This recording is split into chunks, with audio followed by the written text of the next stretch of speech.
এই বিষয়ে আলোচনা করব ইনশাআল্লাহ। আল্লাহ রাব্বুল আলামিন রাসূল সাল্লাল্লাহু আলাইহি সাল্লাম, আমরা জানি রাসূলুল্লাহ সাল্লাল্লাহু আলাইহি সাল্লাম মিরাজে গিয়েছিলেন।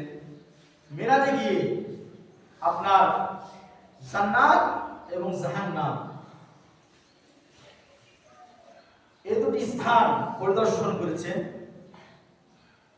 বিভিন্ন কাজের শাস্তি স্বচক্ষে রাসূলুল্লাহ সাল্লাল্লাহু আলাইহি সাল্লাম দেখে এসেছেন এবং ভালো কাজ করলে আল্লাহ তাআলা কি ধরনের পুরস্কার দিতে পারেন সেটাও আল্লাহ তাআলা দেখে এসেছেন।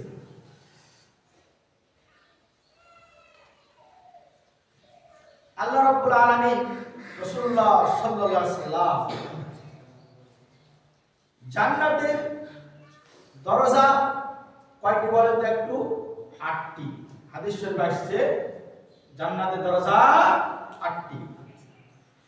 এরকম ভাবে জাহান্নাম এরও দরজা আছে। জাহান্নামের দরজা কয়টি? 7টি। আমরা সোজা ভাষায় যেটা বুঝি সেটা হচ্ছে জান্নাত 8টি, জাহান্নাম 7টি। জাহান্নাম কিন্তু কম, জান্নাত বেশি একটি আছে। মানুষ গুনাহ করবে, এটাই স্বাভাবিক, মানুষের নেশা, মানুষের প্রকৃতিতে আছে মানুষ গুনাহ করবে। আবার এই মানুষ যখন গুনাহ করার পরে আল্লাহ তাআলাকে তওবা করবে, আল্লাহ তাআলা মাফ করে দেবে। আল্লাহ রাব্বুল আলামিন তার হাবিব রাসূলুল্লাহ সাল্লাল্লাহু আলাইহি ওয়াসাল্লামকে সচক্ষে জান্নাত দেখিয়েছেন, সচক্ষে জাহান্নাম দেখিয়েছেন। ভালো কাজের কি শাস্তি তিনি তাকে দেখিয়েছেন, খারাপ কাজের কি শাস্তি তিনি উঠাতে দেখিয়েছেন। আল্লাহ রাসূল সাল্লাল্লাহু আলাইহি ওয়াসাল্লাম মিরাজে গেছেন, এটা সত্য, এবং জান্নাত জাহান্নাম দেখেছেন, এটা সত্য। আল্লাহ তাআলার সাথে দেখা করেছেন, আল্লাহ তাআলার সাথে কথা বলেছেন, এটা সত্য। কুরআনুল কারীমের মধ্যে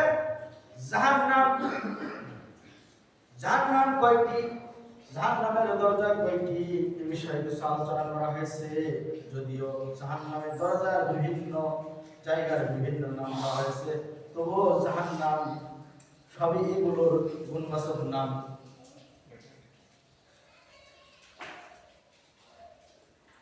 জাহান্নামে কোন দরজা দিয়ে কারা প্রবেশ করবে, কোন স্তরে কারা থাকবে, আজকে ইনশাআল্লাহ আলোচনা করব। আল্লাহ রাব্বুল আলামিন রাসূল সাল্লাল্লাহু আলাইহি সাল্লাম কোরআন কারীমের মধ্যে আল্লাহ রাব্বুল আলামিন এই সবগুলো করে রেখে দিয়েছেন। জাহান্নামের 1 নম্বর দরজা, 1 নম্বর স্তর হচ্ছে জাহান্নাম। এটা হচ্ছে 1 নম্বর স্তর বা দরজা। এই জাহান্নামে কারা থাকবে এই বিষয়ে আল্লাহ তাআলা বলেছেন। বিভিন্ন জায়গায় জাহান্নামের কথা আসছে। জাহান্নামের মধ্যে আল্লাহ রাব্বুল আলামিন যারা গুনাহগার মুসলমান, যারা কবিরা গুনাহ করেছে, গুনাহ করে জাহান্নামে যারা যাবে তারাই থাকবে জাহান্নামের ভিতরে। আল্লাহ রাব্বুল আলামিন বলছেন সূরা আল বাকারা